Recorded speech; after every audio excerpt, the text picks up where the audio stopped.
மாண்புமிகு தமிழ்நாடு முதலமைச்சர் அவர்களின் வழிகாட்டுதலின் பேரில் ஜனவரி 7, 8 ஆகிய நாட்களில் சென்னையில் உலக முதலீட்டாளர் மாநாடு நடைபெறவுள்ளது. ஹரிஷ் கல்யாண் மற்றும் MS பாஸ்கர் நடிப்பில் விறுவிறுப்பான பார்க்கிங் திரைப்படம் இப்போது உங்கள் டிஸ்னி பிளஸ் ஹாட்ஸ்டாரில். இந்த வருடம் சனிப்பெயர்ச்சி இயற்கை சேதாரம் நிறைய ஏற்படுத்தக்கூடும். எதனால சார் அந்த மாதிரி ஏற்படுது? கடந்த ஒரு 100 வருடம் 200 வருடம் அந்த பிளேஸில் பூகம்பமே இல்லைன்னா கூட ஏற்கனவே வந்த இடத்துல திருப்பி வர வைக்கிறதுல அவர் வலிமை பெற்று பொருளாதாரத்தை நசுக்கிற அளவுக்கு இயற்கை பேரழிவுகள் காணும். அதே சமயம் பஞ்சாங்கத்தினுடைய படி பார்த்தீங்கன்னா வைரஸ் நோய்கள் திருப்பி தாக்கும் தான். வைரஸுகளுடைய பாதிப்பு தொடர்ச்சியாக இருக்கும் தான் சொல்லுவோம். ரிஷபமுக்கு சொன்னீங்க சார், சின்ன சின்ன இன்னல், அதாவது உடல் சார்ந்த விஷயத்தில் கொஞ்சம் கஷ்டங்கள் இருக்கும். அதற்கான பரிகாரங்கள் எதுனா இருக்குமா? துளாராசிக்காரர்களுக்கு 6ஆம் இடத்துல இருக்கக்கூடிய ராகு வலிமையை தருவோம். ஆனால் சனி 5, அதனால் வயிறு உபத்திரம் கண்டிப்பாக பார்த்துக்கும். மிதுனத்துக்கு மிகப்பெரிய ஏற்றத்தை இந்த சனி பயிற்சி தரக்கூடிய அமைப்பு. குடும்ப சண்டையில் மட்டும் அந்நியர் தலையிடக்கூடாது. கன்னிக்கு மே மாதத்துலேருந்து எல்லாமே சுபிச்சோம். மே மாதம் வரைக்கும் கொஞ்சம் அடக்கி வாசிக்கும்.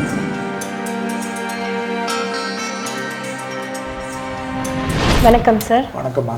உங்களை சந்திச்சதில் ரொம்ப மகிழ்ச்சி சார். சார், நீங்கள் சனிப்பெயர்ச்சி சொல்லியிருந்தீங்க, இந்த வருடம் சனிப்பெயர்ச்சி இயற்கை சேதாரம் நிறைய ஏற்படுத்தக்கூடும் அப்படின்ட்டு. எதனால சார் அது மாதிரி ஏற்படுது? அப்படி இல்லைம்மா, அதாவது ஆக்சுவலாக இப்போ நம்ம சோபகிருத வருடத்தில் சனிப்பெயர்ச்சி வந்திருக்கு. அடுத்தது குரோதி வருது. அதுக்கு அடுத்தது பார்த்திங்கன்னா விபாசனம் வருது. என்னை பொறுத்த வரைக்கும் நான் ஆராய்ச்சி பண்ணதில் சனி கும்பராசியில் வந்திருக்கிறார். அதாவது வாக்கியபடியாக இருக்கட்டும், திருக்கணிதப்படியாக சனி செட்டில் ஆகிட்டு தன்னுடைய 3ஆம் பார்வையாக அவர் பார்க்கக்கூடிய இடம் மேஷராசி, செவ்வாயுடைய வீடு. அதனுடைய அமைப்பு அடுத்தது இந்த சமயத்தில் குருவுடைய வீட்டில் ராகு இருக்கிறார், புதனுடைய வீட்டில் கேது இருக்கிறார், செவ்வாய் வீட்டில் குரு இருக்கக்கூடிய காலகட்டம். மற்ற கிரகங்களோட இந்த லாங் ஸ்டாண்டிங் கிரகம் தான் நமக்கு எப்போயுமே ஜோதிடத்தில் ரொம்ப முக்கியம். சனி நாயவான் தர்மவான்றதுனால கும்பராசி என்பது சனியுடைய சொந்த வீடு. மகரத்திலிருந்து சொந்த வீட்டிலேருந்து கும்பத்துக்கு சொந்த வீட்டுக்கு வர்றது. அதனால் எந்தெந்த இடம்லாம் நம்ம சேதப்படுத்தி வச்சுருக்கோன்னு இருக்குல்ல, இயற்கை எந்தெந்த இடம்லாம் பால்படுத்தி வச்சுருக்கோம், இந்த பால்படுத்திய இடத்தெல்லாம் அவர் சரி செய்வார். எப்படின்னா எல்லா லெவல்லையும் ஒரு 100 வருடத்துக்கு முன்பாக பூகம்பம் வந்ததுன்னு வச்சுக்கோங்க. கடந்த ஒரு 100 வருடம் 200 வருடம் அந்த பிளேஸில் பூகம்பமே இல்லைன்னா கூட ஏற்கனவே வந்த இடத்துல திருப்பி வர வைக்கிறதுல அவர் வலிமை பெற்றவர். ஸோ நம்ம ஹிஸ்ட்ரியை பார்த்துக்கணும். சயின்டிஃபிக்காக ஏற்கனவே நமக்கு 100 வருடத்துக்கோ இல்லை 200 வருடத்துக்கு முன்பாக பூகம்பம் வந்தது, இல்லை பெரும் மலையில் சேர்ந்தது, பெரிய நிலநடுக்கத்தில் அடிபட்டது, பெரிய சுனாமியில் பாதித்த ஊர்கள்லாம் ரொம்ப கவனமாக இருக்கணும். உலகம் ஃபுல்லாக திருப்பி ரிப்பீட்டடாக கொடுக்கக்கூடியதில் ஒரு வல்லமை இயற்கை.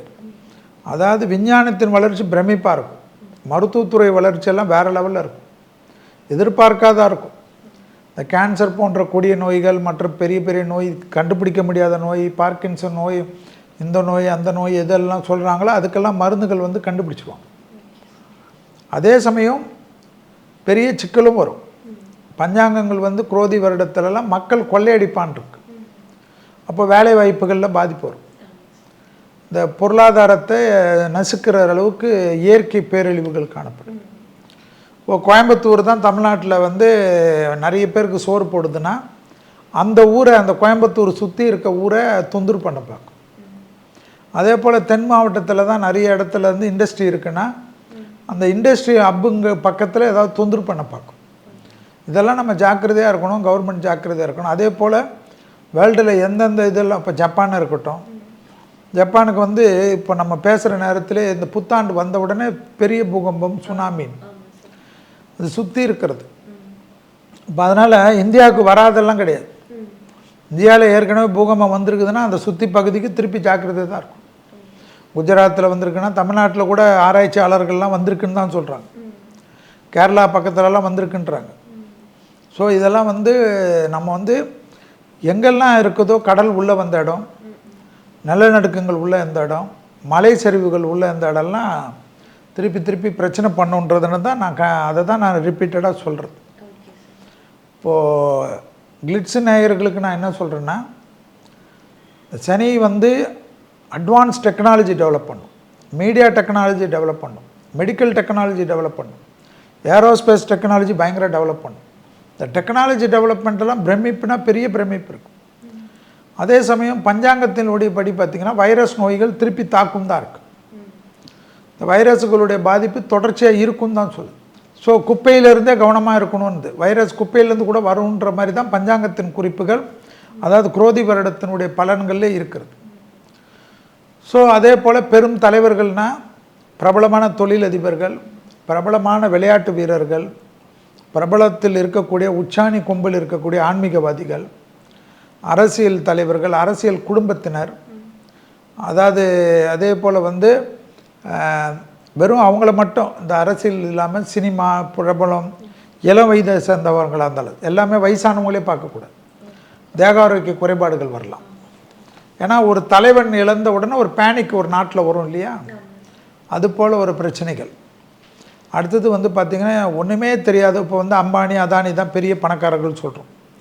அதே போல் வந்து எலன் மஸ்க்கு தான் உலகத்தில் பெரியது, பில்கேட்ஸ் இப்படியெல்லாம் சொல்கிறோம். சாதாரண சின்ன பசங்கள்லாம் வந்து சாதாரண லெவலில் இருந்த மாணவர்கள் தங்களை கண்டுபிடிப்புகளால் பிரமிப்பாய் பெரிய பணக்காரர்கள்லாம் ஆகக்கூடிய அமைப்பு இருக்கும். கண்டுபிடிப்புகள் தொடர்ச்சியாக வந்திருக்கும், ஆச்சரியமாக இருக்கும். இந்த கண்டுபிடிப்புகள் ஸ்பீட் மிஷின்ஸு எல்லா லெவல்லையும் வரும். அட்வான்ஸ் இது ரோபாட்டிக்காக இருக்கட்டும், அட்வான்ஸ் ஆர்டிஃபிஷியல் இன்டெலிஜென்ஸாக இருக்கட்டும். ஸோ வளர்ச்சி ஒரு பக்கம், அழிவு ஒரு பக்கம். அடுத்து கும்பத்தில் சனி இருக்கிறது, வாக்கியபடி இன்னும் 2.5 வருஷம் இருந்தாலும் திருக்கணிதப்படி 2 வருஷம் இருக்கட்டும். அடுத்து வரக்கூடிய மீனத்தில் சனி, அங்கே ஒரு 2.5 வருஷம். ஸோ அடுத்தது மேஷத்தில் சனி, அது வந்து நீச்சமாகறாரு. ஸோ அடுத்த ஒரு 7 வருடத்திற்கு உலகத்துக்கு பொதுவாகவே அதில் கும்பத்தில் சனி இருக்கக்கூடிய காலகட்டத்தில் ரொம்ப தகராறு இருக்கக்கூடிய அமைப்பாக தான் நான் பார்க்குறேன். போர் மோகங்கள், பிரச்சனைகள், மக்களுக்கு வந்து பொருளாதாரத்தில் வந்து பாதிப்பு, மக்கள்லாம் வந்து பெரிய லெவலுக்கு சம்பாதிச்சவங்களே வந்து கொஞ்சம் கஷ்டப்படுறது, இதெல்லாம் வந்து வாழ்க்கை நிரந்தரமில்லை ஒரு வட்டம்னு சொல்கிறதெல்லாம் நம்ம முன்னோர்கள் பாடியதற்கெல்லாம் ஏற்றவாறு இருக்கிறது தான். என்னை பொறுத்த வரைக்கும் இந்த பிளாஸ்டிக்கெல்லாம் நால பிரச்சனையானதெல்லாம் அதுக்கெல்லாம் கடுமையான சட்டம் இந்தியாவில் வரும். இந்தியாவில் வருதோ இல்லை, தமிழ்நாடு அரசாங்கம் அதற்கு முதல்ல ஒரு விழிப்புணர்வோ மற்ற மாநிலத்துக்கு முன்மாதிரியாக முதல்வர் இருக்க வேண்டும். இந்த பிளாஸ்டிக் இதெல்லாம், ஏன்னா இதெல்லாம் வந்து பெரிய லெவலுக்கு பாதிப்புகளை கொடுக்கக்கூடியதாக வரக்கூடிய ஜென்ரேஷன் காட்டுறதுனால இதெல்லாம் பார்த்துக்கணுன்றது தான் நான் சொல்கிறேன். ரொம்ப சிறப்பு சார், ரொம்ப விரிவாகவே சொன்னீங்க. மக்களுக்கிடையே இது வந்து நல்ல ஒரு உதவியாகவும் இருக்கும், பயனுள்ளதாகவும் இருக்கும் சார். அடுத்தபடியாக சனிப்பெயர்ச்சி பற்றி சொன்னீங்க சார். இப்போ ஒவ்வொரு ராசிக்காரர்களுக்குமே இந்த சனிப்பெயர்ச்சி எப்படி அமையும் அப்படிங்கிறது சொன்னால், அதாவதுமா முதல்ல வந்து சனி வந்து இப்போ மேஷ ராசி, மேஷத்துலேருந்து மீனம் வரை உள்ள 12 ராசிக்காரர்கள் தான் நம்ம பார்ப்போம். ஆமாம் சார். அதில் சனி வந்து மேஷத்துக்கு வந்து பார்த்திங்கன்னா லாபஸ்தானத்தில் வர, அப்போ என்ன ஆகும்னா கண்டிப்பாக சனி வர்றதுனால சனி பார்வை வேறு இருக்குது. ஏற்கனவே ஜென்மகுரு இருக்குது, 12ல் ராகு இருக்குது, 6ஆம் இடத்துல இருக்குது. ரொம்ப நாள் 10 வருஷம் 15 வருஷமாக இருந்த பிரச்சனை எல்லாம் தீர்ந்துடும். அந்த டிப்ரெஷன் போய்டும். இந்த டிப்ரெஷன் போகிறதே பெரிய விஷயம். ஏன்னா மேஷத்துக்கு பெரிய பிரச்சனைனா எல்லாத்தையும் சமாளிச்சுக்கலான்னு வரும். தேக ஆரோக்கியத்தில் நல்ல இம்ப்ரூவ்மெண்ட் இருக்கும். மேஷன்னாவே நர்வஸும் வயிறும் தான். நான் எப்பயுமே அதை தான் சொல்லுவேன் அவங்களுக்கு. அந்த 2 விஷயமும் கிளியரன்ஸ் ஆகக்கூடிய அளவுக்கு மருந்துகள், இயற்கை முறையில் மருந்தெல்லாம் கிடைச்சிடும். நிறைய ட்ராவல் பண்ணக்கூடிய ராசிக்காரர்கள் மேஷ ராசிக்காரர்கள். சுபகாரிய தடைகள் நிவர்த்தி ஏற்படும். குடுக்கல் வாங்கி அந்த இது வட்டி அதிகமாக வாங்கி அது ஒரு செட்டில்மெண்ட் ஆகாமல் வழக்கு எல்லாம் சால்வ் ஆகிடும்.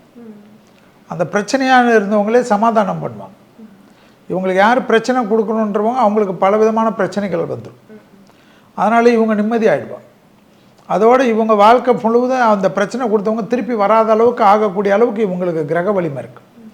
அதில் தசாபுத்திகள் நன்றாக இருக்கிறச்சு இன்னும் நல்லா வந்துடும். வண்டி வாகன மாற்றங்கள், குறிப்பாக லேண்டு, வீடு, இது போல் கனவுகள் இருந்ததெல்லாம் நிறைவேறும். குடும்பத்தில் கணவன் மனைவி பிரிஞ்சவங்க கூட ஒன்று சேர்றது அமைப்பு. பிள்ளைகள் விஷயத்தில் நல்ல முன்னேற்றம் காணப்படும்.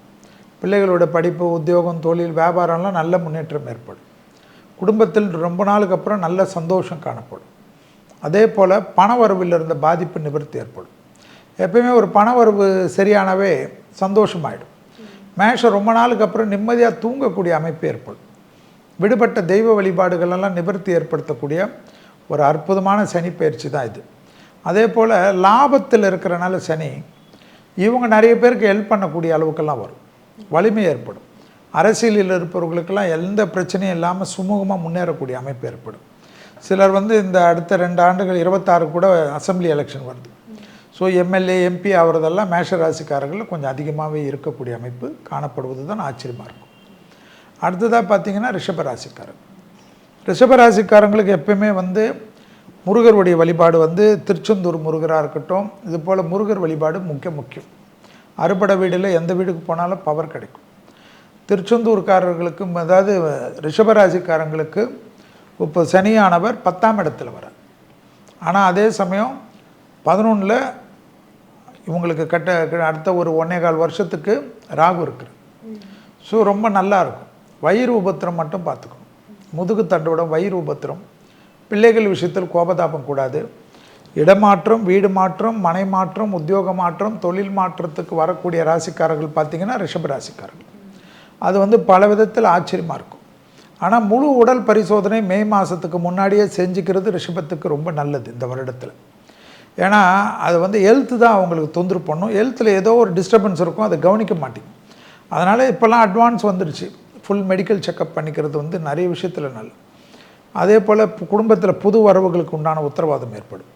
கல்யாண அமைப்பில் இருந்த பாதிப்புகள் நிவர்த்தி ஏற்படும். டக்குன்னு அவங்க எல்லா காரியத்திலும் முன்னோக்கி சொல்லக்கூடிய காலகட்டம் ஏற்படும்.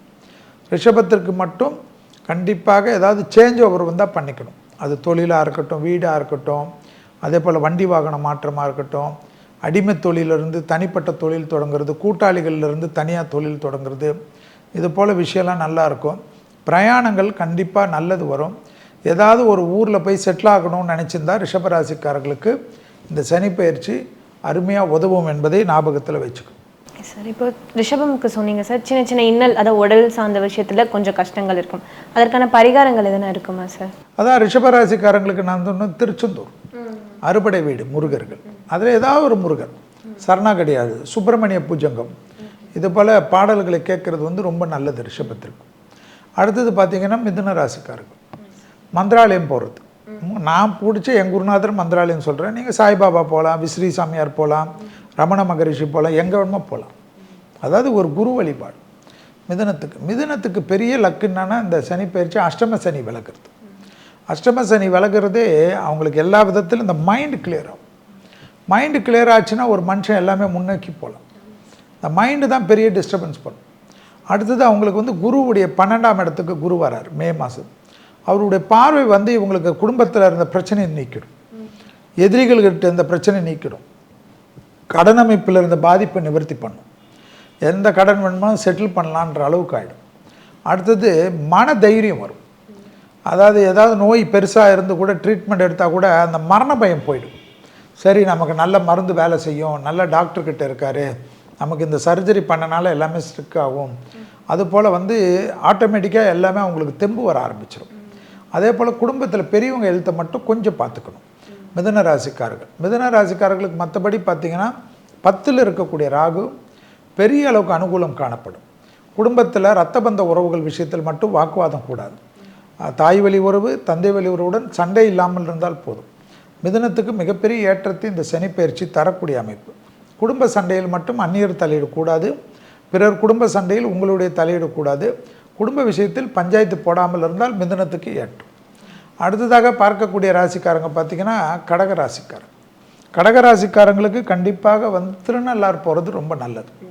ஏன்னா அஷ்டமத்தில் வராரு சனி, 8ஆம் இடம். இந்த அஷ்டமத்தில் வந்தாலும் சரி, கண்ட சனி வந்தாலும் சரி, நான் சொல்கிறது எக்ஸசைஸ், உடற்பயிற்சி. ஆனால் சனி கெட்டவன் கெட்டிட்டனால பாதகாதிபதி அஷ்டமத்தில் வரனால யோகத்தை கொடுப்பார், திடீர் அதிர்ஷ்டம் கொடுப்பார், தைரியமாக முன்னோக்கி செல்லும், பெரிய பேர் கொடுப்பார், புகழ் கொடுப்பார், எடுத்த காரியத்தில் ஜெயம் ஏற்படும், தொழிலில் இருந்த பாதிப்பு நிவர்த்தி காணப்படும், தனிப்பட்ட முறையில் செல்வாக்கு கூடும். அதே போல் உங்களுக்கு பார்த்திங்கன்னா லாபம் ஏற்படும். அஷ்டம சனியிலும் கல்யாணம் நடக்கும். கல்யாணம் இந்த சனியில் எப்படி பண்ணலாம்லாம் யோசிக்கவே வேணாம். கொடுத்த வாக்கை குடும்பத்திலையும் காப்பாற்றலாம், வெளிவட்டாரத்திலையும் காப்பாற்றக்கூடிய அற்புதமான அமைப்பு திருநள்ளாறு, அதாவது கடகராசிக்காரர்களுக்கு ஏற்படும். திருநள்ளாறு மட்டும் ஒரு முறை போயிட்டு பொறுமையாக அங்கே உட்காந்து தர்பானேஸ்வரர் சன்னிதானத்தில் சனி பகவானை மனதார பிரார்த்தனை செய்கிறது. அவங்க இதுக்கு போகாதீங்க அதுக்கு போகாதீங்களாம். திருநள்ளாறு உங்களுக்கு விசேஷம், எல்லா விதத்திலும் சங்கடங்களை நீக்கும், குடும்பத்தில் ஒத்துமையை ஏற்படுத்தி தரும். அது எப்போ வேணால் போகலாமா? எப்போ வேணால் போகலாம். அந்த சனிக்கிழமை போகிறதெல்லாம் வேண்டாம். எப்போ ஃப்ரீ, எப்போ பகவான் உங்களை விரும்புகிறார், அவர் உங்களை விரும்பினா தான் நீங்கள் பார்க்க முடியும், நீங்கள் நினச்சி ஓட முடியாது. ஸோ இது போல் கடகத்துக்கு ரொம்ப அனுகூலம் காணப்படக்கூடிய அமைப்பு. அஷ்டமத்தில் சனி இருந்தாலும் வாகனத்தில் மட்டும் வித்தைகள் கூடாது. உயரமான இடங்கள், ஸ்டைலாக பேசிக்கினே இறங்குறது, ஃபோன் பேசிகிட்டு இறங்குறது, வழுக்கலான இடங்கள், இது போல் இடத்துல கொஞ்சம் பார்த்துக்கணும். உடற்பயிற்சி தான் பெரிய பரிகாரமாக கடகத்துக்கு நான் பார்க்குறேன். அடுத்தது பார்த்திங்கன்னா சிம்ம ராசிக்காரர்கள் 7ஆம் இடம் கண்ட சனி என்று சொல்வார்கள். 7ஆம் இடத்தில் சனி கொஞ்சம் பார்த்துக்கணும். சிம்மத்திற்கு தேக ஆரோக்கியம், தேக ஆரோக்கியத்தில் மிக கவனமாக இருக்கணும். நரம்பு சம்பந்தப்பட்ட, ஞாபக மருதி சம்பந்தப்பட்ட, அதே போல் கணவனாக இருந்தால் மனைவியின் உடல்நிலை, மனைவியாக இருந்தால் கணவனின் உடல்நிலை ரொம்ப ஜாக்கிரதையாக பார்த்துக்கணும். அதாவது சிம்ம ராசிக்காரர்கள் ஹெல்த்தில் எக்ஸசைஸ் தொடர்ச்சியாக பண்ணணும். மெடிடேஷன் ரொம்ப முக்கியம். எப்படி? ஆனால் அஷ்டமத்தில் இருக்கக்கூடிய ராகு பெரிய அதிர்ஷ்டத்தை கொடுப்பான், பேரை கொடுப்பான், பார்ப்புகளும் நிலைமைக்கு கொண்டு வருவோம். எல்லா விதத்திலும் அனுகூலம் காணப்படும். மே மாதம் வரைக்கும் அவங்களுக்கு குரு பலம் இருக்குது. சுபகாரிய தடைகள்லாம் நிவர்த்தி பண்ணும். குரு பார்க்குறாரு, விசேஷ பார்வையாக 5ஆம் பார்வையாக பார்க்குறாரு மே மாதம் வரைக்கும். அதனால் நிறைய விஷயங்கள் இந்த வருடத்தில் அவங்களுக்கு நல்லது கிடைக்கும். மே மாதத்துக்கு பிறகு ஏதாவது சேஞ்ச் கொடுப்பார், பெரிய அளவுக்கு முன்னேற்றம் கிடைக்கும். இடமாற்றம், வீடு மாற்றம், உத்தியோக மாற்றம், தொழில் மாற்றம், வாகன மாற்றம் அனுகூலமாக இருக்கும். அதே போல் 2ஆம் இடத்தில் கேது இருக்கிறதுனால வார்த்தைகள் விஷயத்தில் கொஞ்சம் கவனமாக இருக்கணும். வாக்குஸ்தானத்தை மட்டும் கொஞ்சம் சிம்ம ராசிக்காரர்கள் குடும்பத்தில் கூட கவனமாக இருக்கணும். குடும்பத்தில் லவ்வர்ஸாக இருந்தாலும் சிம்ம ராசிக்காரர்கள் மிக மிக கவனமாக இருப்பணுன்றது தான் நான் சொல்லக்கூடியது. ஏன்னா அதில் கஷ்டப்பட்டு லவ் பண்ணிக்கின்னு ரொம்ப நாள் இருந்து அதை கெடுக்கிறதுக்குன்னு சிலர் வருவாங்க. அதனால் அந்த நம்பிக்கை கூடாது. அதனால் சிம்மத்துக்கு நிறைய முன்னேற்றம் கண்ட சனியாக இருந்தாலும் ஏற்படும். கடல் கடந்து உத்தியோகம், கடல் கடந்து செட்டில் ஆகுறது, வேறு நாட்டில் போய் செட்டில் ஆகுறது, வேறு நாட்டு டைப் பண்ணுறது, கூட்டு தொழில் பண்ணுறது, பெரிய அளவுக்கு இன்வெஸ்ட்மெண்ட் கிடைக்கிறது, இதெல்லாம் சிம்ம ராசிக்காரர்களுக்கு ஏற்படுவது கண்கூடாக பார்க்கலாம். அடுத்ததாக பார்க்கக்கூடிய ராசிக்காரர்கள் கன்னியா ராசிக்காரர்கள். கன்னியா ராசிக்காரர்களுக்கு சனியானவர் 5ஆம் இடத்திலிருந்து 6ஆம் இடத்துக்கு வரார். 6இல் சனி மறைவது விசேஷம், தைரியம், தன்னம்பிக்கை, எல்லா விஷயத்தையும் கிளியர் பண்ணக்கூடியது. திருப்பதியில் போயிட்டு ஒரு இரவு தங்குறது ரொம்ப விசேஷம். அதே போல் முதுகு, வயிறு, கழிவுகள் போகிற இடத்த மிக கவனமாக பார்த்துக்கொள்ள வேண்டும்.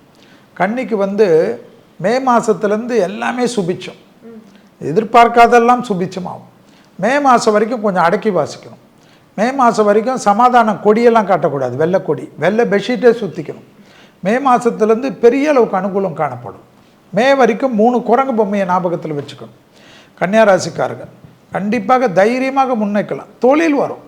என்ன செய்கிறோம், என்ன கஷ்டப்படுறோம், இந்த ஆள்கிட்ட மாட்டிக்கின்னு முழிக்கிறோமேன்னு முதலாளியை நினச்செல்லாம் வருத்தப்பட வேணாம். தனியாகவே தொழில் தொடங்குவீங்க, அதில் பெரிய லெவலுக்கு முன்னேறுவீங்க. உங்களை பார்த்து எல்லாருமே கேலி பண்ணவங்கெல்லாம் ஆச்சரியப்படுற அளவுக்கு முன்னேற்றம் ஏற்படும். கல்யாணம் நடக்கலை, ஏற்கனவே கல்யாணம் ஆகிட்டு பிரச்சனையாக இருக்குது, மறுமண அமைப்பு கிடைக்கல, எல்லாத்துலேயும் ஒரே தொந்தரவாக இருக்குது, கல்யாணம் ஆனதுலேருந்து பிரிஞ்சிருக்கும், அவங்கெல்லாம் ஒன்று சேரக்கூடிய அமைப்பு ஏற்படும். கோர்ட்டு வரைக்கும் போன டைவர்ஸ் கேஸ் எல்லாம் திருப்பி அந்யோன்யம் மதிக்க இருக்கும். மாமனார் தொந்தரவு, மாமியார் தொந்தரவு, நாத்தனார் தொந்தரவு, உறவுக்காரங்க தொந்தரவு எல்லாம் மாறிடும். நல்ல அனுகூலம் காணப்படும். ஆனால் ஜென்மத்தில் கேதுவும் 7ஆம் இடத்தில் ராகுவும் இருக்கனால நரம்பு சம்மந்தப்பட்ட உபத்திரம் ரொம்ப கவனமாக பார்த்துக்கணும். வாகனத்தில் வித்தைகள் காட்டாமல் இருக்கணும்.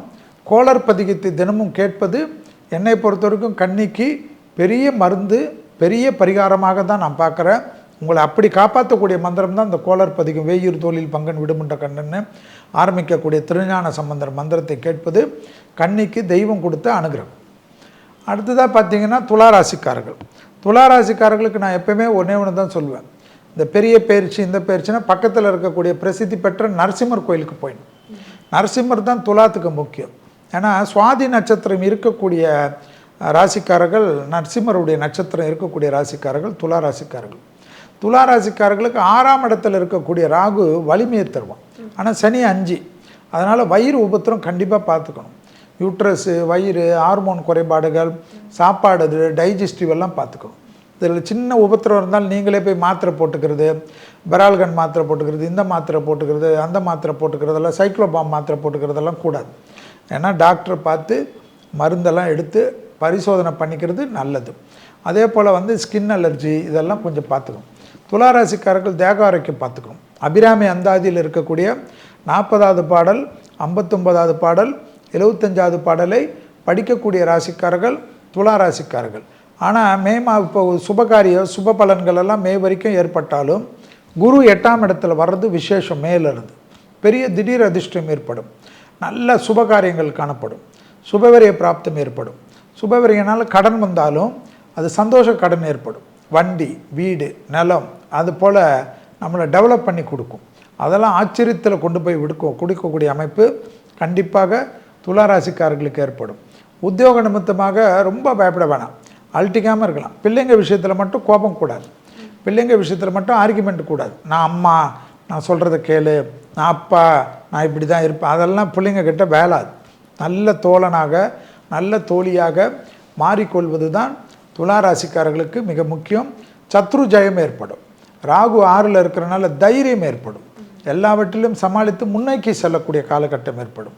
வேற்றுமொழி மதத்தினரால் மிகப்பெரிய ஆதாயத்தை பெறக்கூடிய ராசிக்காரர்கள் துளாராசிக்காரர்கள். அடுத்ததாக பார்த்திங்கன்னா விருச்சிக ராசிக்காரர்கள். விருச்சிக ராசிக்காரர்களுக்கு பழனி முருகர் தான் மிக முக்கியம். எப்பவுமே விருச்சிக ராசிக்காரர்களுக்கு எந்த காலத்தில் பிரச்சனைனா பழனியில் போய் உட்காந்துடணும். காலையில் ஒரு தரிசனம் பார்க்கணும், சாயங்காலம் ஒரு தரிசனம் பார்க்கணும். பழனியுடைய சிரசு விபூதின்னு தலையில் வச்சு கொடுக்கக்கூடிய விபூதி வாங்கி வந்து நல்ல விபூதியோட கலந்து டெய்லி வயிற்றில் வச்சுன்னு வந்தாவே விருச்சகத்துக்கு அனுகூலம் காணப்படும். கண்டிப்பாக அவங்க வந்து தேக ஆரோக்கியத்தில் கால் பார்த்துக்கணும். காலில் ரொம்ப முக்கியம். தொடையிலிருந்து கால், முதுகு, கழுத்து, தலை சுற்றல், மயக்கம் போன்ற பிரச்சனையை கவனமாக இருக்கணும். அர்த்தாஷ்டம சனிக்குள்ளே வராங்க, 4ஆம் இடத்தில் சனி. அதனால் சனியுடைய பாதிப்பு அஷ்டம சனியுடைய பாதிப்பு இருக்குன்றது தான் அதனுடைய விதி. ஸோ எக்ஸசைஸ் வந்து விருச்சகத்துக்கு ரொம்ப ரொம்ப முக்கியம். மன அழுத்தம் கூடாது, ஆனால் சத்ரு ஜெயம் ஏற்படும். பிள்ளைங்க விஷயத்தில் கோபம் கூடாது, லாபம் காணப்படும். கோயில் கட்டுறது, கோயில் திருப்பணி பண்ணுறது, கோயிலுக்கு புதுசாக ஏதாவது பண்ணி கொடுக்குறது, கோயிலுக்கு பொருள் வாங்கி கொடுக்குறது, அட்லீஸ்ட் கோயிலில் இருக்கிற விக்கிரகத்துக்கு வந்து ஒரு துணிமணி வாங்கி கொடுக்குறது, வஸ்திரம் சாத்துதல், ஏதாவது ஒரு கைங்கரியம் கண்டிப்பாக பண்ணிக்கினே இருக்கக்கூடிய அமைப்பு 3 வருஷம், அதாவது 2 வருஷத்தில் கண்டிப்பாக உங்களுக்கு நடக்கும். ஏதாவது ட்ரஸ்ட் இருக்கும், உங்களை கூப்பிடாமல் அவங்களே உங்கள் பேரை போட்டுருவாங்க. அதனால் கோயிலுடைய ஆன்மீக இதுக்கு போகிறது, அயோத்தி ராமர் கோயிலுக்கு போகிறது, கட்டின புதுசில் உடனடியாக போய் பார்க்கக்கூடிய பிராப்தம் ஏற்படுவது, மலை கோயிலுகளுக்கு போகிறது, இமாலயாஸுக்கு போகிறது, சபரிமலைக்கு போகிறது, எங்கேயாவது டூர் போகிறதெல்லாம் பார்த்திங்கன்னா அதிகமாக விருச்சிக ராசிக்காரர்களுக்கு ஏற்படும். அதே சமயம் நல்லா பார்த்திங்கன்னா மே மாதத்துலேருந்து சுபகாரியங்கள்லாம் டக்குன்னு நடக்கும். ஏன்னா குரு வந்து சமசப்தமத்தில் வரப்போகிறார். சமசப்தத்தில் வந்து கல்யாண அமைப்பெல்லாம் இந்த சமயத்தில் அர்த்தாஷ்டம சனி. நான் இப்போ கல்யாணம் பண்ணேன் எப்படின்னா அடுத்த 12 வருஷம் அவன் குரு சமசப்தமத்துக்கு வருது. இது தேவையானு யோசிச்சுக்கோங்க. டக்குன்னு நல்ல காரியெல்லாம் டக்குன்னு பண்ணிக்கோங்க. வண்டி வாகனத்துலலாம் வித்தைகள் வேண்டாம். வண்டி வாகனம் நல்ல வண்டி வாகனமாக புதுப்பிச்சு கொஞ்சம் கடன் வாங்கினாலும் தைரியமாக வாங்குங்க. தொழில் அமைப்பில் நல்ல முன்னேற்றம் காணப்படும். தொழிலை நீங்களே கெடுத்துக்கக்கூடாது. வேலை செய்கிறவங்க கிட்ட ஓவராக டென்ஷன் ஆகி கத்துறது மட்டும் கூடாது. அப்புறம் மெடிடேஷன் கண்டிப்பாக கற்றுக்கொள்ளக்கூடிய ராசிக்காரர்கள் விருச்சிக ராசிக்காரர்கள். மெடிடேஷனை நல்லா பண்ண நல்ல முன்னேற்றம் ஏற்படும், நல்ல அனுகூலம் காணப்படும். தொலைதூரத்தில் உத்தியோகம், தொழில், வியாபாரம் சம்பந்தப்பட்ட எந்த பயணங்கள் வந்தாலும் எடுத்துக்கொள்ளக்கூடிய ராசிக்காரர்கள் விருச்சிக ராசிக்காரர்கள். செல்வாக்கு உயரக்கூடிய காலகட்டம். கொடுத்த வாக்கை குடும்பத்திலும் வெளிவட்டாரத்திலும் காப்பாற்றக்கூடிய உன்னதமான சூழ்நிலை நிச்சயமாக விருச்சகத்துக்கு ஏற்படுவது கண்கூடாக பார்க்கலாம். மாண்புமிகு தமிழ்நாடு முதலமைச்சர் அவர்களின் வழிகாட்டுதலின் பேரில் ஜனவரி 7, 8 ஆகிய நாட்களில் சென்னையில் உலக முதலீட்டாளர் மாநாடு நடைபெற உள்ளது. ஹரிஷ் கல்யாண் மற்றும் MS பாஸ்கர் நடிப்பில் விறுவிறுப்பான பார்க்கிங் திரைப்படம் இப்போது உங்கள் டிஸ்னி பிளஸ் ஹாட்ஸ்டாரில்.